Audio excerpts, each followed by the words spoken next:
Okay, she said it should be now. All righty. I see. Thank you, everyone, for joining us tonight. The Well Foundation is proud to present our first mental health virtual health conference. And tonight's topic is going to be trauma. And we have two great presenters tonight. A little bit about the Well Foundation. We're a Christian based organization, and our mission is to impact locally and global, I'm sorry, to impact local and global citizens by using Christian principles to meet the needs in the areas of education, social services, and economic development. All righty, so tonight I want to introduce you to our two presenters. The first presenter will be Dr. Paul Dyer.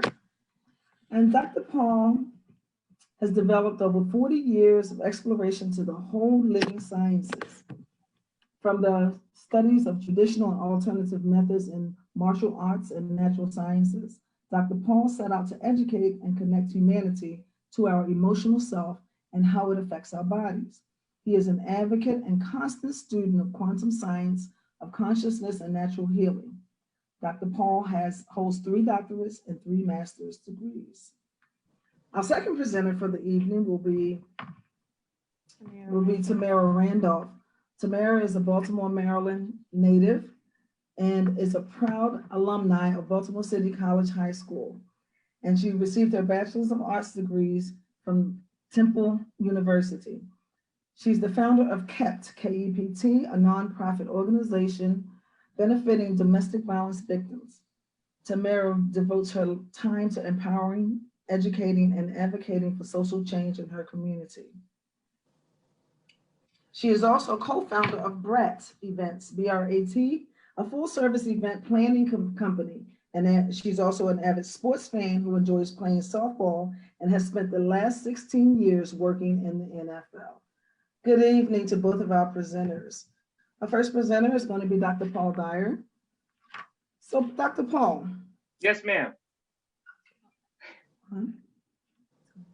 Okay.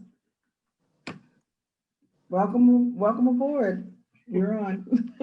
Thank you. Thank you for the Wellness Foundation, and thank you for having this virtual reality conference, because it's so vitally important that we address mental health, right? Mental health is in many communities, especially in torn communities, have so much influence on the environment and the education on what we bring into our bodies.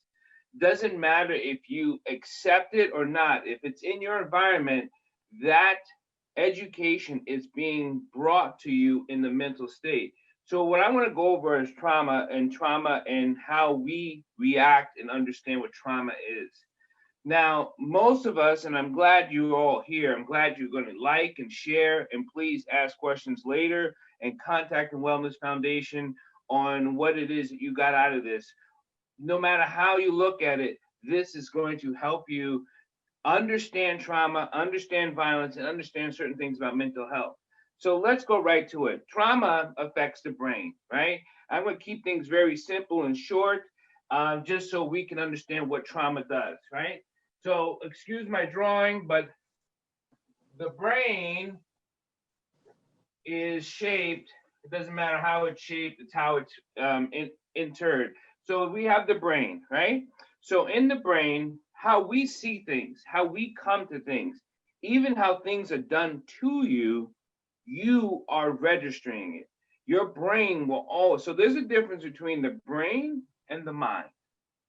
The brain is a processor. I want to say that again. The brain is a processor, and that's all it does. It receives and transmits, right? So if you just write that, so we receive and transmit. So when you talk about transmitting good things, receiving bad things, transmitting bad things, and transmitting good things, it doesn't matter. Your brain is a processor. And when it transmits, it has a brain stem. Now, most people say, where's the brain stem? It's right here, it comes down here. But the brain stem is important because that's where it sends all of its messages to the body, right? So you might as well just put the body right here. So when we have sicknesses inside our body, whether it be our stomach, whether it be our heart, a broken heart from a past issue, and it has nothing to do with the issue. It has everything to do with what the message is to the body. You've heard it before, you might have heard it before, that good things bring good things to the body. Bad things brings toxicity to the body. These are all true, but most of the people never fully understood the why and the how. I want to explain the how. This way, once you understand the how the body is responding, how the brain is processing.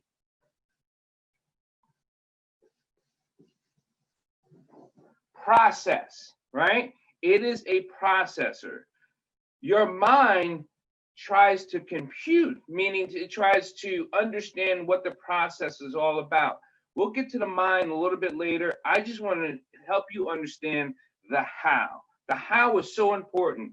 If your car ran out of gas, and some of us drive, some of us don't, but if your car ran out of gas and you did not know how it stopped, you wouldn't know where to get gas or that it needed gas. If you look at your body and the brain as a how, as a mechanical informational system that is taking in and sending out, you won't know how it's being affected. So here, real simple, the prefrontal cortex. In here, that is where we see things, like things, understand things. Right here in the front part of our brain, right here, the prefrontal cortex. When everything gets coming to the brain, that's where you first get your signals. You get the listening, the seeing, the hearing. All those things happens right here first. And then, only then, because without you noticing it in all your five senses, all comes through here. That prefrontal cortex, right? That gives you your reasoning skills, your adaptation skills. Then it sends these signals to this part of the brain. And this is where trauma comes really interesting when it comes to this part of the brain. In that part of the brain is where we call our amygdala. We also have what you call the pleasure center, the amygdala, which is one of the oldest part of the brain, the hypothalamus,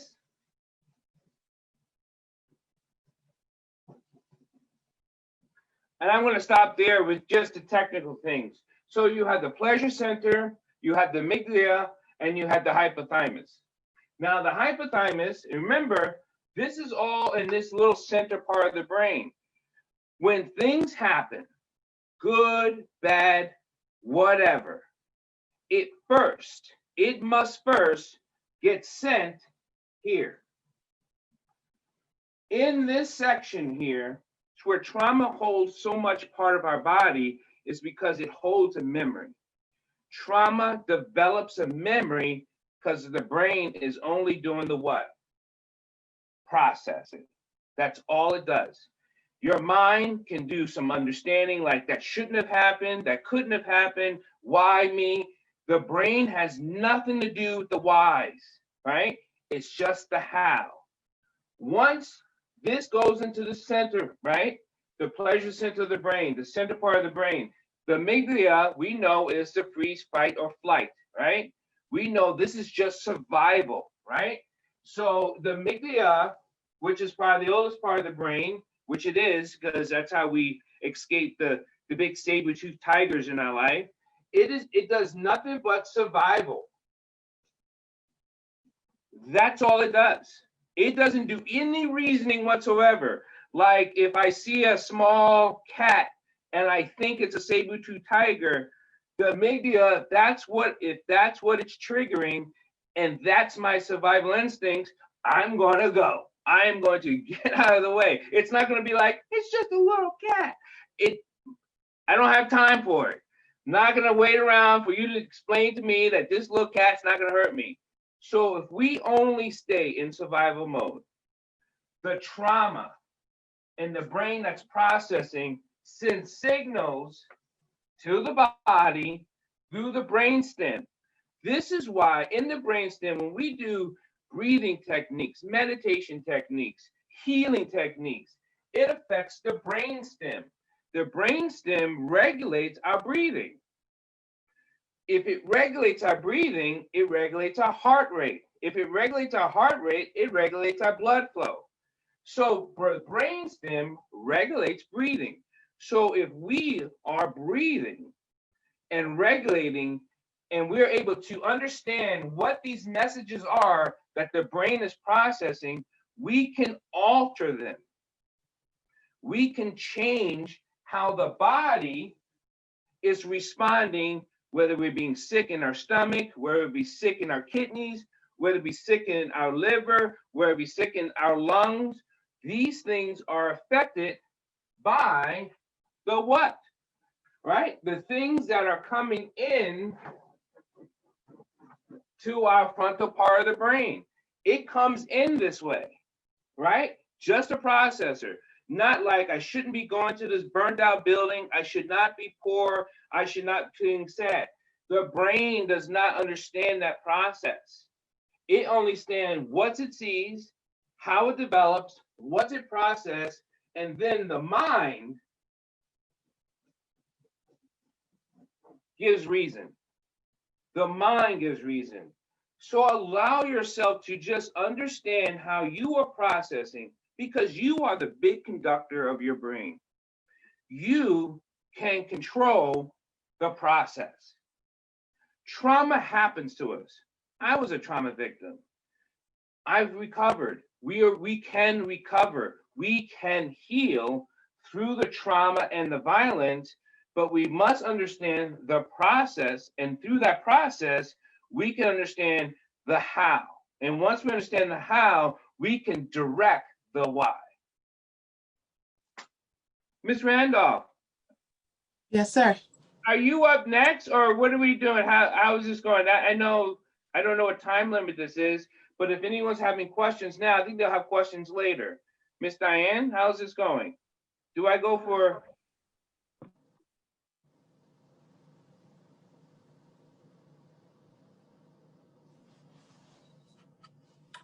We can't hear you, Miss Diane. You can have 15 more minutes, or you can let Mr. Mara have 15 minutes and then come back to you, however you want to do it. Please, Ms. Tamara, we'll bounce back and forth. Go right ahead. I guess I'll just do an introduction. My bio was kind of read before, but I am a Baltimore, Maryland native, and I created KEPT, stands for Keeping Every Possibility Tangible. And I created it in loving memory of my mother, Katanya Cooper, who unfortunately fell victim to domestic violence. And I wanted to create KEPT to be a safe haven and a place where women and their families can come and get the support and resources they need to motivate them to get out of those toxic situations. So my mom passed, and unfortunately I was witness to her death. She passed when I was 10 years old. And it's something that obviously I had to deal with and get through for a number of years. And it wasn't really until I became an adult that I really addressed that trauma personally. So when I was younger, my family sent me to a therapist and, kind of talked it through. We had different activities and things like that. But growing up, never really had the opportunity or never took advantage of the opportunity to process, to address that process and properly address that trauma that I dealt with as a child. And now I kind of take ownership of that trauma, and I count it a privilege to be responsible and mature enough to do so. And I want to make sure that I am not only being a better person for myself, but for everyone that all of my family, all of my loved ones, all of my friends, they I feel like I owe it to them to be the best version of myself. And that's what I hope I'm able to carry over and provide for said women that my nonprofit tends to touch and address and reach out to. Great.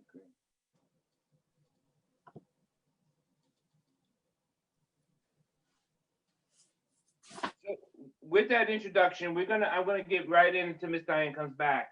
So as we understand, and as Miss Randolph had explained, that once you understand what's going on in your trauma, once you have it, it will stay inside of you and die. It'll just settle inside your body. It's like someone living in your home and you don't want them there. Like, what are you doing in my house? You're like, you don't know me, right? So trauma will just settle in and all of a sudden start cooking and start, ordering groceries and having Amazon deliver.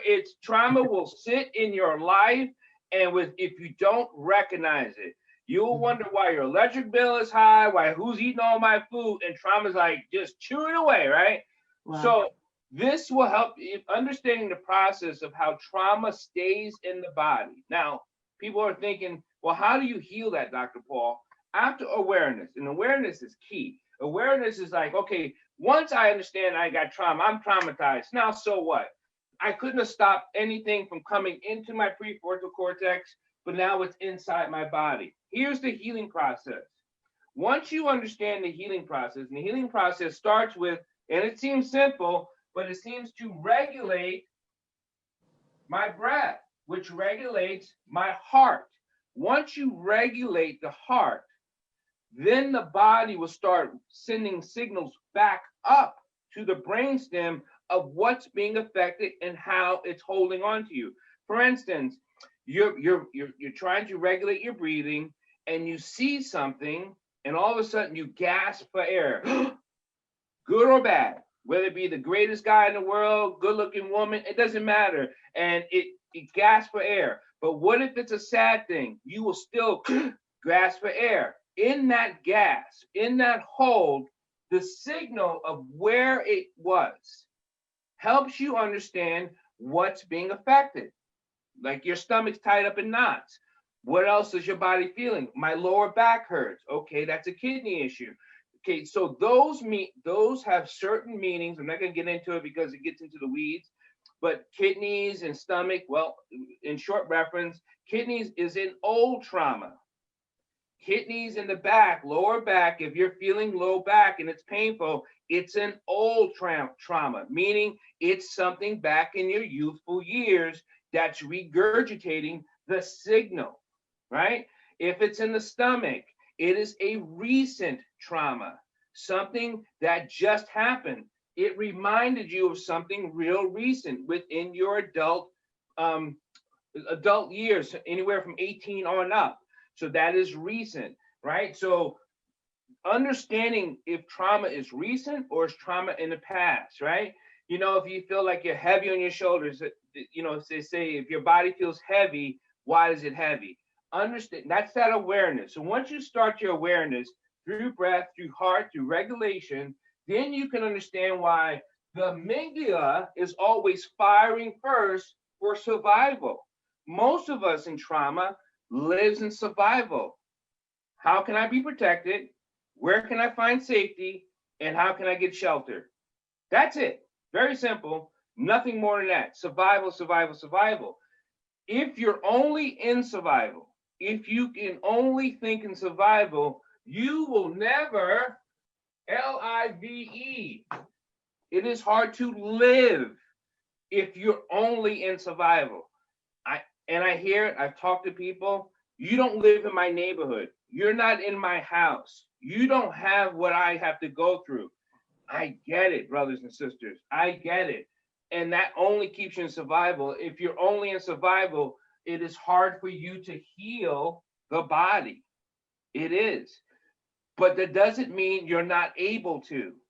But once you recognize your awareness of where you're at, you can then do the small signals of where the pleasure center is. Because sometimes the pleasure center is like alcoholics and And drug addicts and people who are hooked on different chemicals and responses, they keep doing it because it keeps triggering the pleasure center.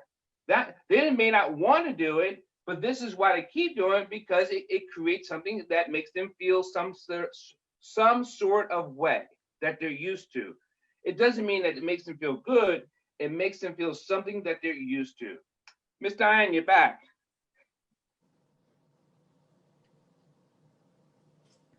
Yes, sir. Miss Denise is back. So you still have about 5 more minutes. Okay. We'll have questions, and then we'll have questions from the audience. Okay, Miss Randolph, you want to take it from here at all, please?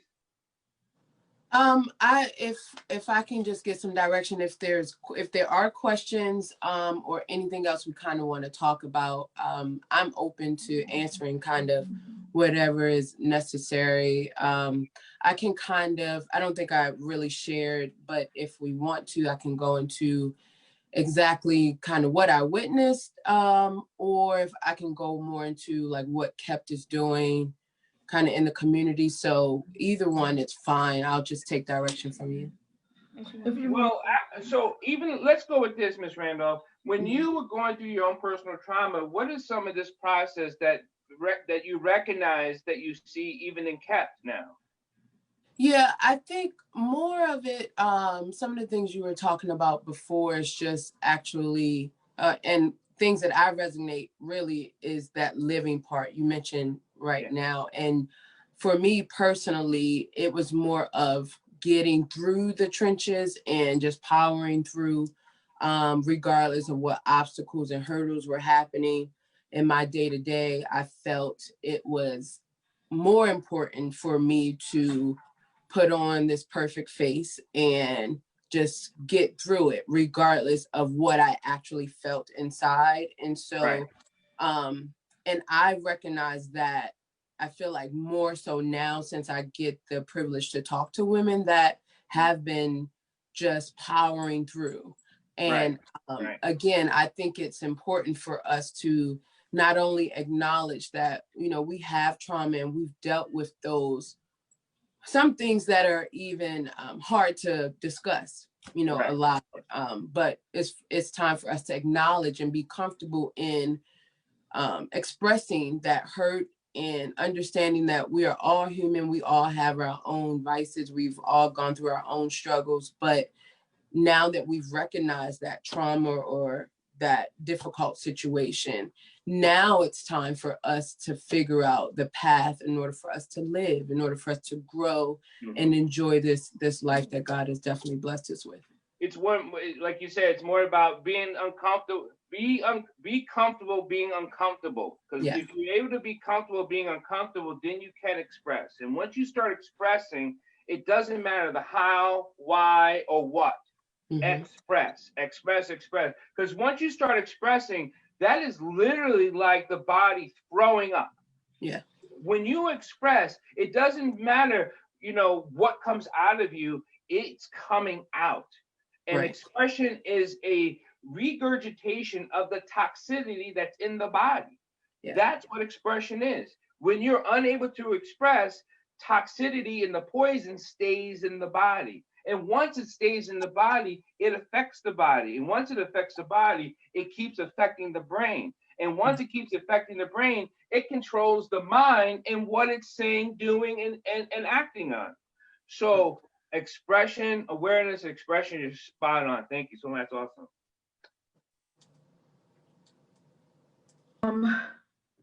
I have a question. Yes, ma'am. What are some trauma-related mental disorders, and is stress one of them? Well, I wouldn't say stress is a disorder, but stress is a factor of the trauma. Okay, so when you get into disorders, we have to be careful because that comes under what you call a diagnosis, right? Stress can be a symptom of a diagnosis, but if it's just stress, it would never be diagnosed as just stress. You could just be, you have symptoms of stress. So I hope that answered your question, but did that answer the question? I guess Read it again, Ms. Denise. All right, have another question. People are typing in questions now. How can you help a friend who has been through a traumatic situation but doesn't want counseling? Miss Randolph, please. So I've actually had this question a couple of times. So I think that as a friend, you want to also be that outlet for that person. So if they feel comfortable enough to share, then let's figure out, let them have that moment of just honesty and vulnerability. And then you want to help provide them with the resources to, if they need to, figure out a way to move, if it's providing them with, these are the resources to get help, and it can be anonymous if you want to talk to someone that's a professional, because as a friend, you may not be a professional or licensed therapist, but I think you want to make sure that they know that you are not only there for them as a friend, but you're there to help them through whatever that process is. And like you kind of mentioned before, being able to release that is very important. And the fact that they found you comfortable enough, or found themselves comfortable enough to be vulnerable with you is definitely a privilege and an honor. And I always I always encourage those friends in those situations to be there, be that listening ear, provide help if you can.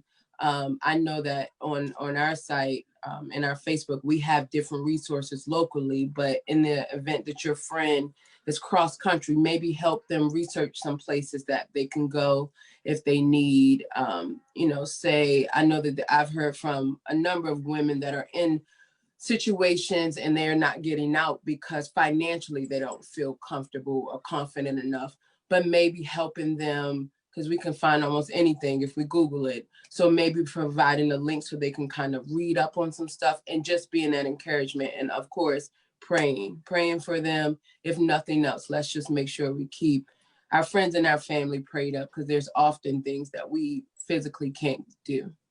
I do want to interject one thing. Mhm.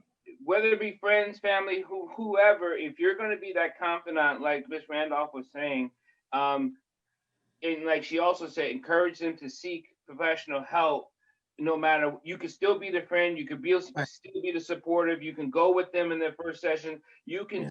There are therapists out there that are waiting for you, especially in the Black community and in many of our communities. We don't think, we have this stigma that we don't raise our hands for help. We can Right. get the help. We are here to help you. You just got to go find us. Yeah. Yeah, and there's a domestic violence hotline. In the event you do want to get that type of support, and you can chat with them anonymously. If you're on their site, they have it where, if you're Googling and you don't feel, or, researching, you don't feel safe at home, it's like a one button that'll put you on a random page so that whoever is behind you. But it is important that professionally that we also get that help. And I can attest to not feeling confident enough to raise my hand and saying that I do need help, but it's nothing wrong with it. It's nothing wrong with saying I need some type of help and I've tried this all on my own for so long. And now I want to figure out a way to actually get through it.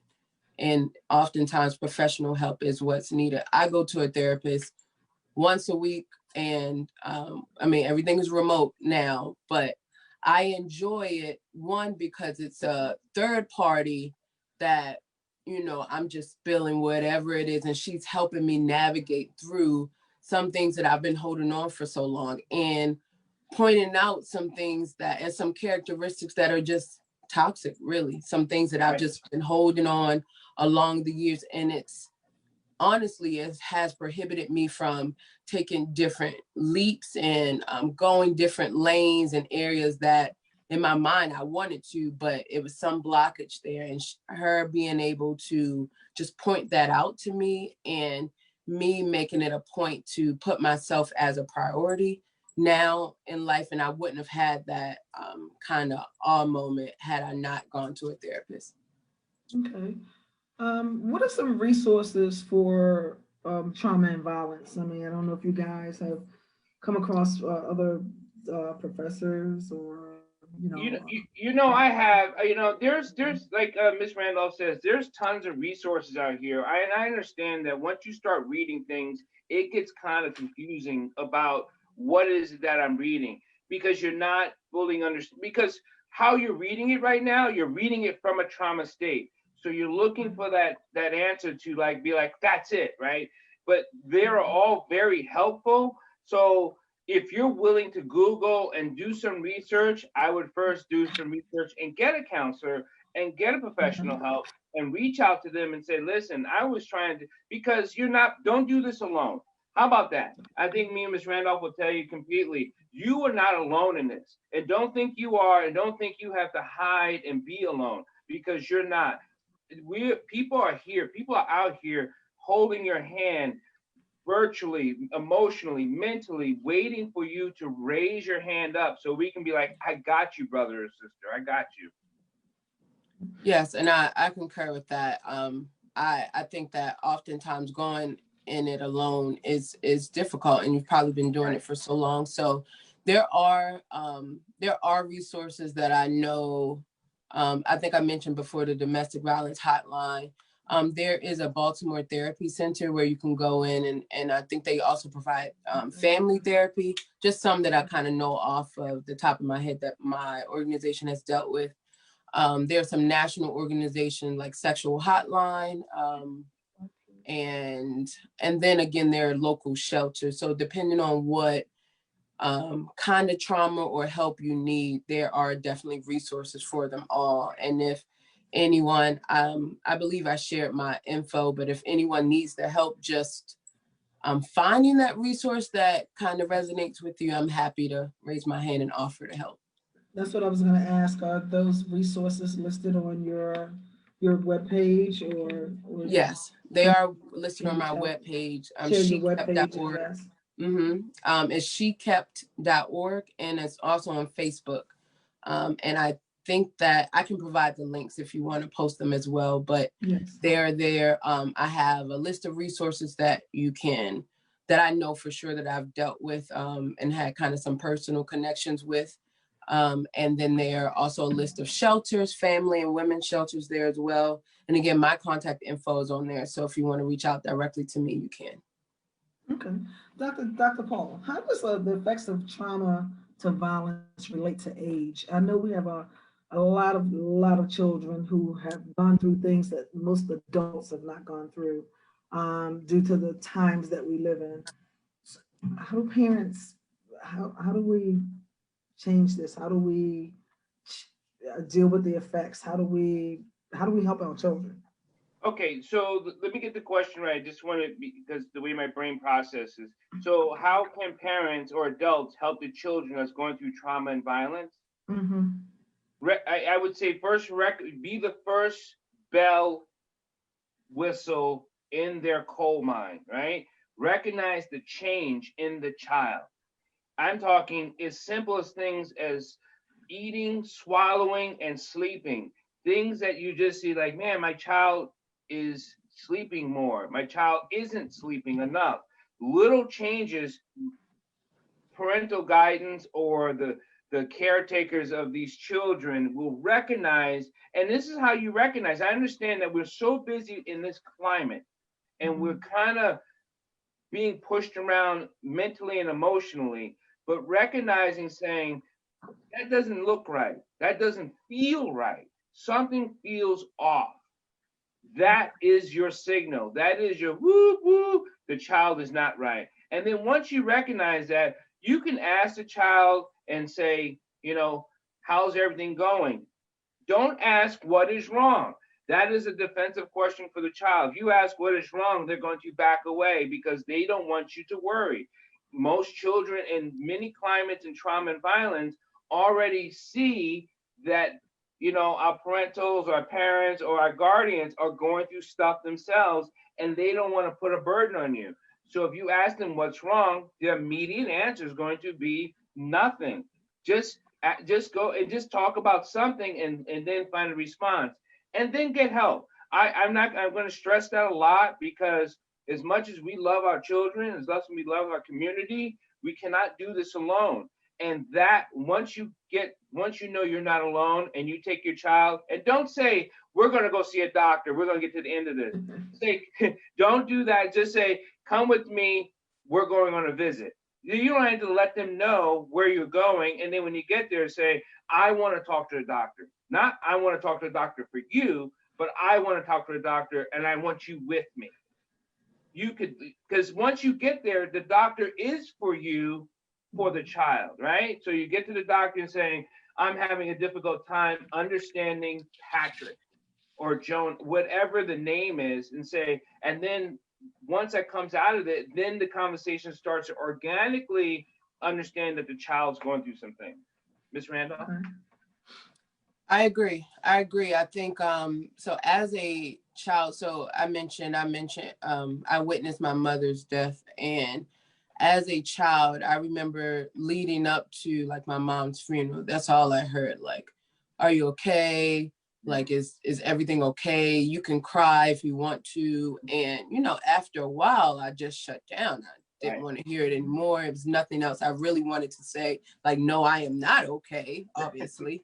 But I think it's important for children to understand that their feelings are valid, for them to, the way that we as adults break down and approach different situations is definitely going to be different than a child. And oftentimes they aren't as open to sharing their feelings, and they may not understand exactly what this means, or how do I even convey what I'm feeling to my parent, that we may not have those type of conversations ever. So I think as an adult, I think it's our responsibility to figure out how to reach our child and make sure that they are comfortable with expressing themselves and understanding and encouraging them that, again, that their feelings are valid and they can be as upset and hurt as they like, but you want to be there to support them, and you want to make sure that they get through and that we get through together, whatever the situation is. And a lot of times, and I'll let you, I know you got another question. A lot of times, I think parents or adults have to learn how to express also to the child. And once you express your emotional state to the child, then the child will release and saying, oh, it is okay. So. All right. Our next question says, how can you support someone going through trauma when you're dealing with your own trauma? I mean, is that something you should try to do? No, absolutely not. You can be supporting someone doesn't mean helping them in the words you would like to say to comfort them, but you can still comfort them saying that you love them and you will be there for them as support. But to help them when you're going through your own trauma, because you're going to speak through trauma. There's an old saying, hurt people. And if you're hurting, you're going to say hurtful things indirectly to someone else who's also going through something. But you still can be that loving friend saying, I got you, girl. I got you, my man. I love you. And I haven't figured it out, but we can go find someone to figure this out, right? So you can still very much hug them, love them, and hold their hand and say, I don't have the answers, but let's go and get answers. And that is supportive enough, Ms. Randolph. Yeah, I agree. I think it's hard for us to sometimes to acknowledge that we too are hurt. It may not be the same situation, but I think it's our responsibility to point that friend, that loved one, to someone that can actually make the difference. And I know for me, I can speak personally, I feel like I've had support from people that may not, I know they love me, but definitely weren't in a good position or place to help me. And that's one of the reasons why I mentioned earlier, I feel like it is my responsibility to be the best version of myself for my friends and my family and those women who I meet within my organization. That's why I make it a point to make sure that I'm dealing with my trauma and I am at a good place to be able to provide that support and help. And I make sure that I am going to see my therapist, and I'm also making myself a priority. So there was times in my life where I didn't take time off. I didn't vacation. I didn't do a lot of stuff. I would just keep going. And I realized that that was more of a mechanism for me to hide some of the hurt, or a lot of the hurt and things that I was going through in my life. So again, finding that professional help and helping or assisting your friends and family to that professional that can properly help them and talk them through it. I think that's being a responsible friend or family member. And also be careful, because there are some not so good things to say. Yeah. And one of the things that isn't so good to say, it's a phrase, is, man, you don't know what I'm going through. Correct. Okay, to almost, because you don't validate them, and you Correct. could push them over into a death sentence of suicide. So if you have that feeling coming in, you're like, man, you're saying this, and what I'm going through, man, you don't have no idea what I'm going through. That isn't healthy for either one of you, okay? So if you want to be that friend, don't say that. I will be very adamant about, do not say those words, okay? Because those are death words. Those words have killed more people than not acknowledging them, because it's very harmful. Okay. Another question. What can the church do to reduce the stigma of a congregant seeking professional help? Talk about it. I mean, the churches do not, I'll repeat, do not talk about having mental health problems enough. I'm not talking about mentioning in scripture. I'm talking about if you're, because in these are tumultuous times. They have been tumultuous areas. There have been trouble in lives.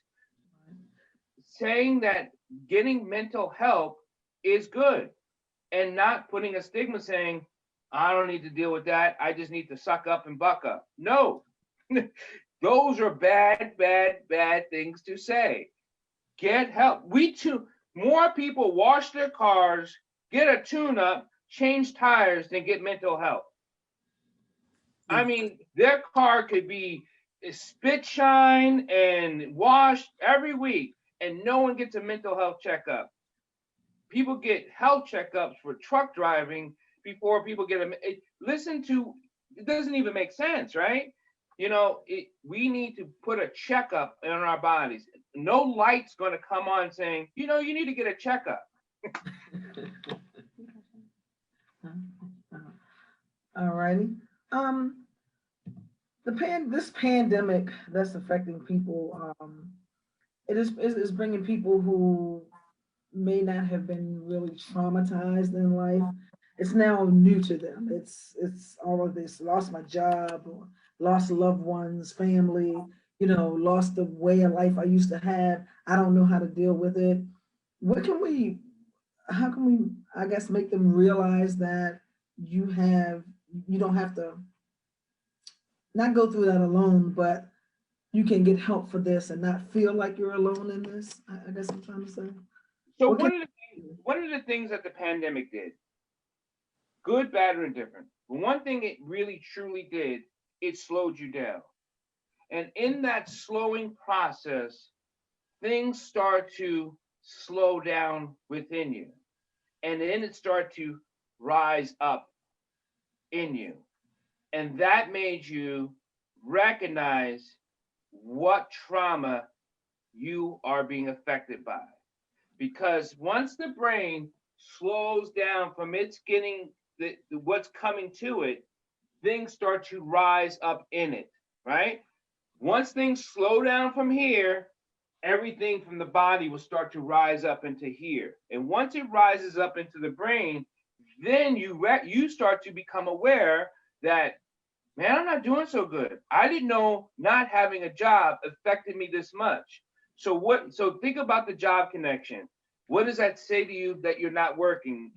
Are you validating yourself as a man? Probably not, because you're not working. You know, all these things that you put yourself into, these mental constructs that now that is all bottled up and it's hard for you to get out of, is rising up within you, and that's making you sick. Once you understand that awareness, then going to get the help that you need, saying, I've never felt this before, but I don't think I feel healthy. Instead of, I'll get through it, I'll get over it.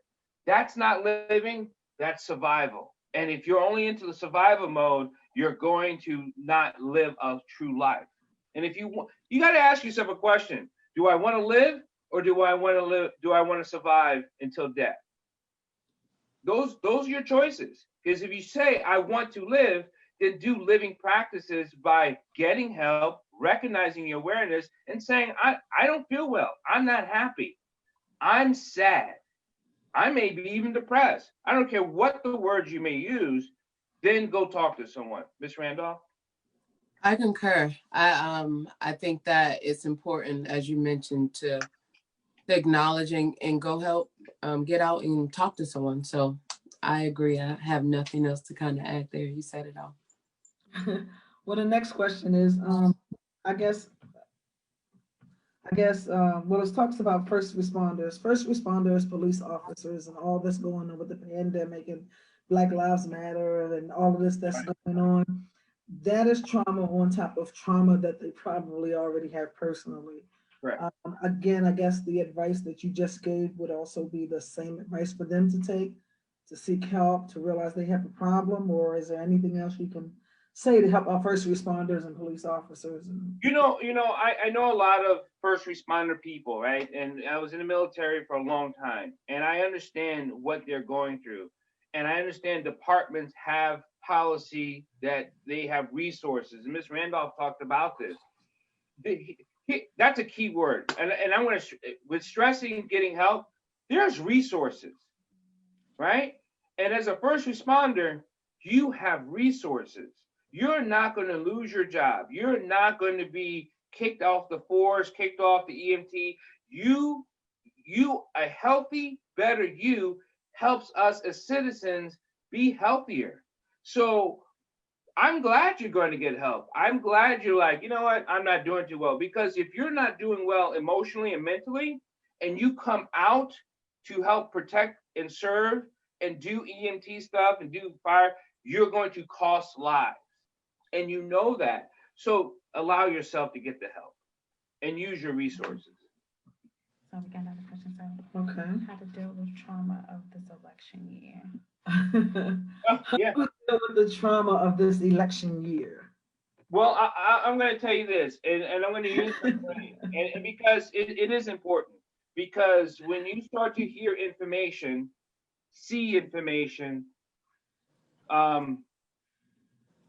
get information brought to you by the environment, that's all coming through here, right? It's all coming through the prefrontal cortex. It's all coming to your brain. How you develop the informational process is a personal process. I'm not saying believe everything you read. I'm not saying believe everything you hear. I'm not saying believe everything you see. But understand how this is affecting you, and that awareness is important, because there are others who are trying to direct you to their cause and away from your life. They don't know you, only you know you. So what you believe in and the information that you're